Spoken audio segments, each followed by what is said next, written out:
Does that make sense to you? Does it make sense to you that the World Food Program, right, the president of the World Food Program is saying we're going to have almost 1 billion people in a state of famine in 2022, 2023 because we don't have enough food. And then countries are shutting down their farming. Hello YouTubers, Alaska Prepper here. I hope you're all having a good day today, ladies and gentlemen. I was going to record this video outside, but it's kind of chilly outside. It's a little bit chilly in the bunker as well. But I'm not going to cover any news today.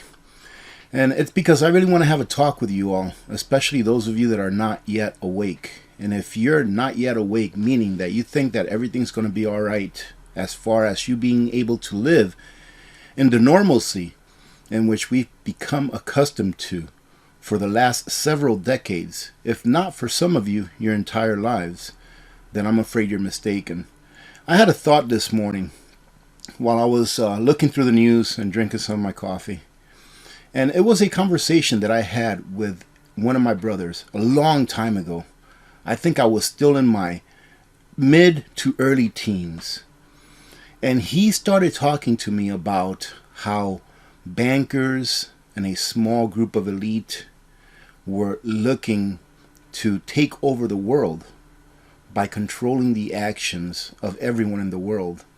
And when he told me this, I just started laughing.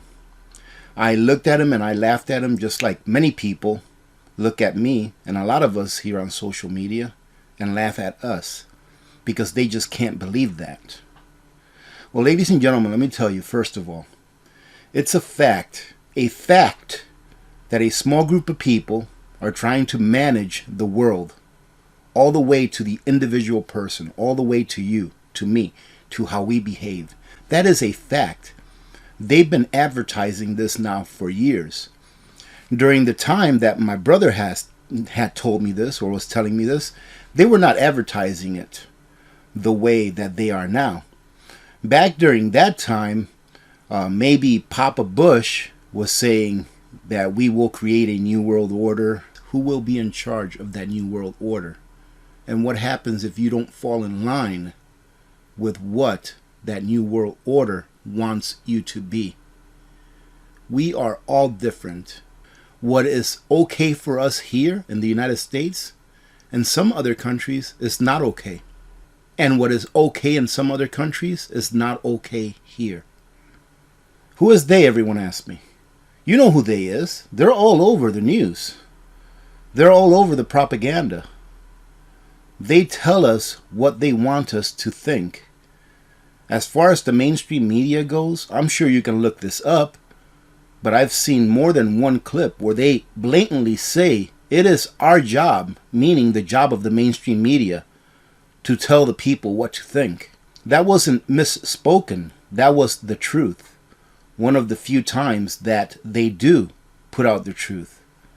But many people don't catch it. Many people don't notice those little bits and pieces of truth that they put out there for you to know, for them to be able to tell you later on, well, we warned you and you didn't act. And how is it that they want to control the world? Well, they do it with crises. It could be a man-made crisis, just like all of the job losses that we've had in the last couple of years. That was man-made. No, it wasn't because of an illness or a sickness.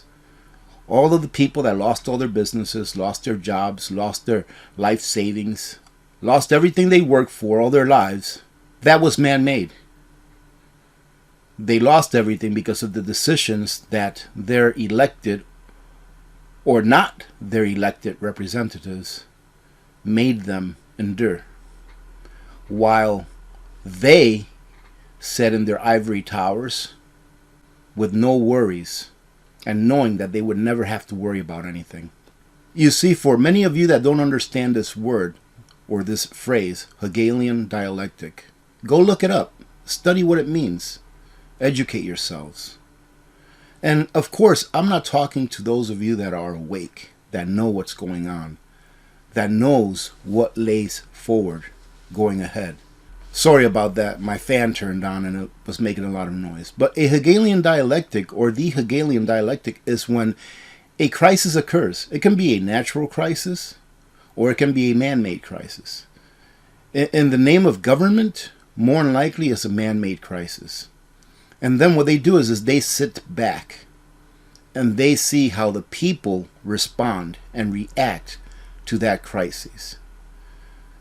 And then they come forward with a solution that they think the people will bear, depending on the severity. So, for example, during this health crisis, they locked almost everyone down from doing business, except for those large businesses that the politicians are in bed with. They locked almost everyone down. Taking away what? Taking away their livelihood, the way in which they can generate income to support their family. And then they came out and said, but wait a minute, we are going to go ahead and give you some stimulus. And this is going to help you out. We're going to send you, I don't know what it was, $1,200, $1,600, whatever. We're going to send you X number of dollars because we are the government and we love you. And the people were so desperate that they cheered for it. They cheered for their own enslavement, because that is exactly what those stimulus checks were. And some people may ask, well, AP, some people really needed that money. Absolutely. Absolutely they needed that money. But did they ask themselves this question, or did you ask yourself this question? Why did you need that money? You see, the government provided a solution to the crisis that it itself had created. And that solution ended up enriching the richest and giving the peasants a crumb or two, just enough to get by, and maybe have a little bit of hope that if they put it in crypto, they could become a crypto millionaire, or in stocks, whatever. But one of the greatest transfers, if not the greatest transfer in the history of mankind, was during those stimulus years, where millionaires became billionaires, and where the people got deeper and deeper into debt and lower to the surface of the water. You see, they don't want you on that second rung of the ladder. Right, the rungs of the ladder of life, as I say it, is the first rung is biologicals. You go out there and you work and you earn enough to just keep your head above water, to feed your family, keep a roof over your head, and pay your bills. That's the first rung. It takes care of biologicals. You stay alive. You stay fed. You stay sheltered. That second rung is where maybe you get to realize a little bit of that American dream and go into a lot of debt to buy that Mac mansion and have those 2 cars in the driveway. And get a student loan for your children to go to school. But that gives you hope, you see. That second rung of the ladder gives you hope, because you're like, man, maybe there's a way out. But when they see too many people getting to that third rung of the ladder, becoming debt-free, opening their own businesses, making decisions that will enhance their lives and their families' lives, they don't like that.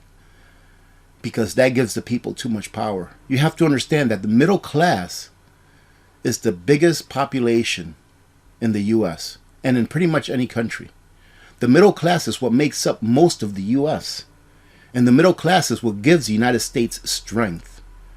And the United States is coming to a point where it is no longer going to be the world leader. And the reason for that is because the United States will lose the status of having or hosting the world reserve currency. The middle class is almost gone. And that's their goal. Their goal is to put you in a place where you are so desperate and so needy that you will do anything for that loaf of bread. And guess what? They've been prepping loaves of bread just for you. Because they know that there will come a day where you will be desperate enough for that loaf of bread, and you will give up your freedoms. You will give up everything that this country stands for. And yes, it does still stand for something. Even though our elected officials, for the most part, don't love this country and would love to see it fall, just to enrich themselves. They are going to try to cause as much damage as possible. Why? Because they will eventually become a moot point. And they're going to throw everything that they can at us, at humanity, in order to have us conform to their wishes. These people are sick. I didn't believe this when my brother told me about it decades ago, literally decades ago. But I can see it now. And how is it that you cannot see it? I mean, I watch videos, I listen to people, I talk to people always saying, yeah, but there's no food shortage. There's food in the store shelves. Yeah, absolutely, ladies and gentlemen, because you live in a first world nation. Well, I mean, if you don't think that there's a food shortage, then don't prep. I mean, don't prepare. If you think everything is going to be okay going forward, and you don't think that you should spend any of your resources preparing, then don't. Then don't do it. That is your God-given right. You are of free will. You don't have to prepare. But I tell you this, for all of those Americans right now, and I'm not even talking about the rest of the world, for all of those Americans that are standing in food lines for hours to get a small box of food, there's a food shortage for them. For all of those Americans that have $8 left over at the end of the month after they pay all their bills, and wish and pray that they'll be able to go to their church and get some food. Or wish and pray that they can get a second job, just enough to pay for food for that month. There's a food shortage for them. There is a food shortage for many Americans. I would say for at least half of America, there is a food shortage. And why do I say that? Well, about 70 to 80% of Americans live paycheck to paycheck in the richest country in the world. About 60 to 70% of Americans don't even have $400 to $500 in savings in the bank. That means that they're one flat tire away from catastrophe. You don't think there's a food shortage for them? They're the ones that are lining up at the food banks, at churches. There is a food shortage for them.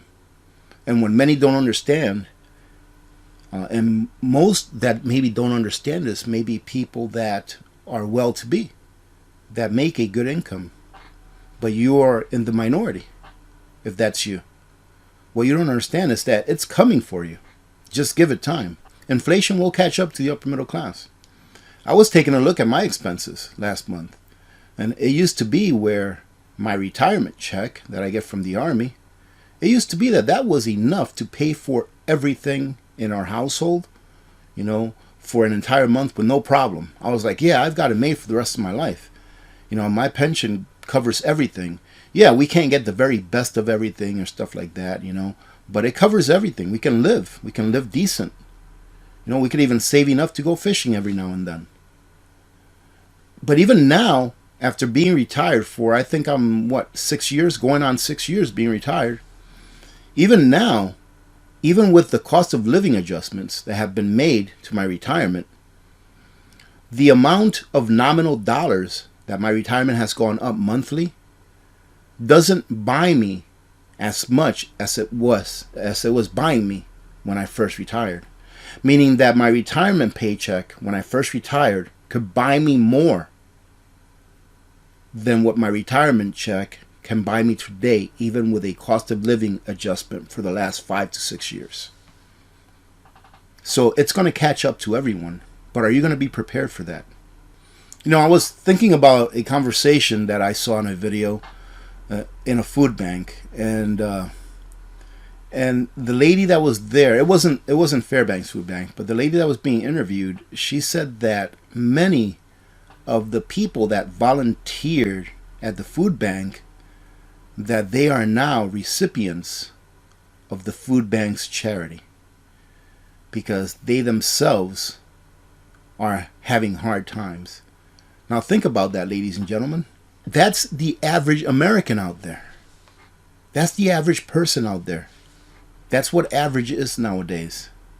It's someone living paycheck to paycheck, having to go to the food bank to get some food so that they can get by to the end of the month, so that they can start all over again and just trying their best to stay on that first rung of the ladder. If you're sitting there drinking your, Starbucks coffee, and you're driving your $1,000 a month car payment or truck payment, and you're going home to your $1 million house that you bought for $200,000, and now you think you're rich just because a piece of paper says that the value of something that you paid 5 times less for is now that much more? It's coming for you. Inflation is coming for you. And that is the tool that they are using in order to destroy the middle class. They have to destroy the middle class. That way they can have their two-tier system. That way they can have themselves and then just everyone else on an equal playing field. And you know, the shortages that I talked about, they're going to continue. There are shortages. That's why prices are up. Prices are not up only because of inflation. Prices are also up because there are shortages in things. Meaning this, for those of you that may not understand, we have a world economy. Well, now it's starting to fracture. Our world economy is starting to fracture. As you can see, that many nations are now doing bilateral trading amongst each other without going through the regular system that we've had for the last 50 or so years. So it's starting to fracture. But we have, for the most part, a global economy, which means that if there is a shortage of something somewhere in the world, and that nation wants that something, they're going to have to import it. Well, where's it going to come from? Wherever it comes from, it's going to put upward pressure on the price of that item, because now more people want it than what used to want it. Because now these people here cannot provide it for themselves, so now they have to get it from somewhere else. That is a food shortage. That is one of the reasons why prices are going up. And it just baffles me that at a time when governments, when organizations are warning about worldwide famine, that we have nations telling their farmers that they can't farm, that they can't ranch. Does that make sense to you? Does it make sense to you that the World Food Program, right, the president of the World Food Program is saying we're going to have almost 1 billion people in a state of famine in 2022, 2023 because we don't have enough food. And then countries are shutting down their farming, shutting down their agriculture, telling farmers you have to cut out 95% of what you grow in order to save the ground. Does that make sense to you, ladies and gentlemen? You better wake up. You know, we also have a shortage of computer chips. We have a shortage of workers. We have a shortage of fertilizer, which is a big one. We have a shortage of DEF. We have a shortage of all different types of cooking oils and actual oils that we use in cars and trucks and trains. We have a shortage of car parts. We have a shortage of baby formula. And for goodness sakes, we even have a shortage of tampons. We have citizens going to other countries south of the border to get their gas because the gas here is too much and they can't afford it. Did you ever think that United States citizens would be crossing into the Mexican border to get gasoline because it was cheaper than here in the United States? Our country has become the joke of the world. And that is a way to demoralize the people. Well, ladies and gentlemen, I'm here to tell you, don't lose hope, because globalism is dying. It will go away. But we are going to do a lot of suffering between now and then. And this is why you must prepare. Have you ever asked yourself, why are governments trying to get rid of the Second Amendment so much? Especially this government here in the United States. Why are they trying to take it over? Why are they trying to take that God-given right away from us? I mean, more people, pass away from prescription medications, right? From car accidents, from heart disease, from cancer. More people, passed away last year from being attacked with fists and hands than with pea shooters. With rifles. So why are they trying to take that away? They know that the gig is up. They know that the people are waking up. We are waking up in masses and they are afraid. That is why. In my opinion, one of the biggest factors that's going to determine whether we have a really big fight or not is going to be law enforcement. Law enforcement and the military. I don't advocate for anyone to go into any of those professions, but I understand that we need good people in those positions. We need good people that will have the internal fortitude to disobey an unlawful order. So in a way, even though I don't advocate it because of the end result to the person and the person's family, I understand and I appreciate those of you that are serving and that will do the right thing when the time comes. So remember that you have a great responsibility, and I'm talking to the Leos out there in the military.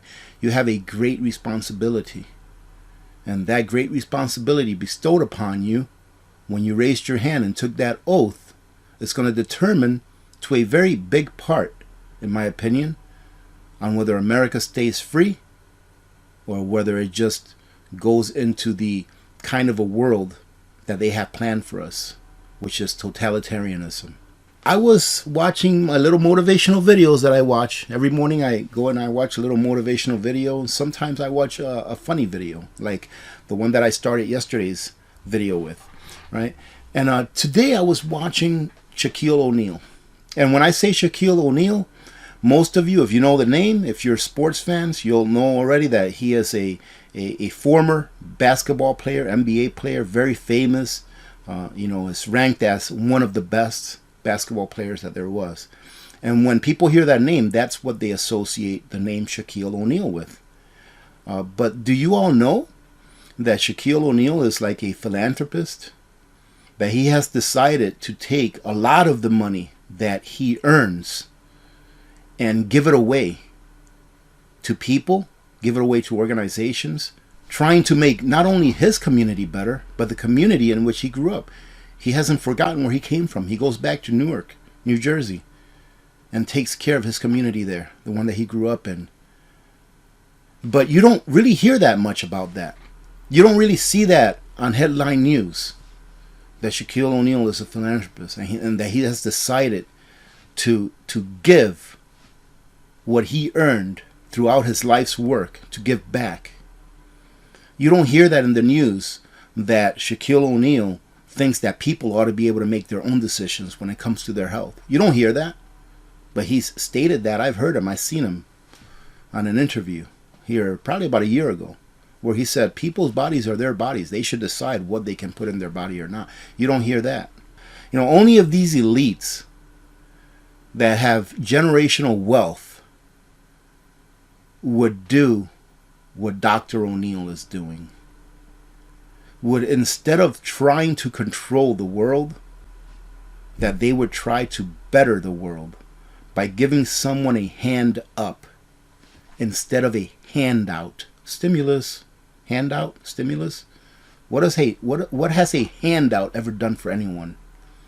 A hand up, ladies and gentlemen, is what I see Dr. O'Neal doing. The opposite of what governments do, which is give handouts, because they know that handouts don't work. And they don't even give of their money. They give of your money that they steal from you. And then they say that it's them doing it in their name when it's not. There is hope. I believe there is hope. They have some bad plans for us going forward. But if we stick together, we can assure a better future, a good future, an honest future for our children and for our grandchildren. For those of you that don't know, I became a granddad a month and a half ago. We have to stick together, ladies and gentlemen, and take off the rose-colored glasses. Take them off, because what you see is not reality. What you see is what they want you to see. All right, ladies and gentlemen, these people don't care one hoot about you or me or anyone. All they care is about themselves. Just look at all of these politicians on Capitol Hill. Look at how many of them blatantly and openly do insider trading. Where insider trading, some people will be like, well, that's not hurting me. They're just making money off the stock market. No, ladies and gentlemen, that is hurting you. Do you have a pension? You see, energy cannot be created. It can only be changed from one thing to another. And it can only be moved from one place to another. This right here, this is energy. It really is, because it took energy to create this. All right, there's trees involved, there's fuel involved, there's transportation involved, there's human labor involved. There's a whole bunch of stuff involved here that was energy in a different form, and it got transferred to this. So now this is energy, right? Can I have this exact same piece of energy here, over here? No. I can have it here or here. One or the other. And that's what those dollar bills represent. They represent your energy because you work for them. So when these criminals do insider trading, they are transferring monies that never belonged to them, that someone else earned, into their purse, into their pockets. And those people that lost that money, that actually earned that money, they no longer have it. They gave up of that energy that it cost them to earn that money that's in their pensions. But don't worry, the government is bailing out the pension plans, right? They're bailing out the pension plans with your money. Wake up. We're not here trying to scare you. We're not here trying to get anything from you. When I say we, I mean we the preppers, the truth tellers of social media. Yes, there are some out there that are a little bit over the top. But for the most part, we're trying to warn people so that you can prepare. Because the time will come where you will wish that you had if you don't. But it's up to you. I support what you do, whatever you decide to do, because you are yourself. You are of yourself and for yourself. So I hope that you all have a great day. I was going to put out a payday prep video last night, but I left the bunker early because my dirt mover was here, so I spent some time with him going over the property and what he was going to do, and I just didn't feel like coming back here to put that up. So I'll put that up later on today. I still have to edit it, believe it or not. Having said that, have a great rest of your week, ladies and gentlemen. I will keep you updated on Friday as to whether we're going to have a live stream or not. I heard that we have a huge solar storm headed our way, and that it may really mess up the internet and radio waves and all that kind of stuff. And it's supposed to hit us on Friday. So I'll have to see how things are going on Friday. And I'll let you all know whether we're going to have a live stream or not by posting the live stream on public, so that everyone can see we're going to have a live stream, or by posting something on the community tab to let you know that we're not. So for some reason, if you don't get notifications, check and see if the little bell that's next to the sign that says subscribed. So if you're subscribed to the channel, there will be a little sign that says subscribed, and there will be a little bell next to it. If you haven't clicked on that bell, then you won't get notifications for the most part on when we're having a live stream or even when a video comes up. So it's up to you to click it or not. I'm not telling you to do it, but just to let you know, because I do hear a lot of people or see comments from a lot of people during the chats when we have a live stream that said, I never even got a notification. So try doing that if you would like to be notified. Other than that, remember to be good to each other. When good people do good things happen. Remember to reach one, teach one, and repeat. If we all did this, the world would be a better place. And you know that it will be a better place. Many blessings to all of you and your families. I'm Alaska Prepper. I'm out.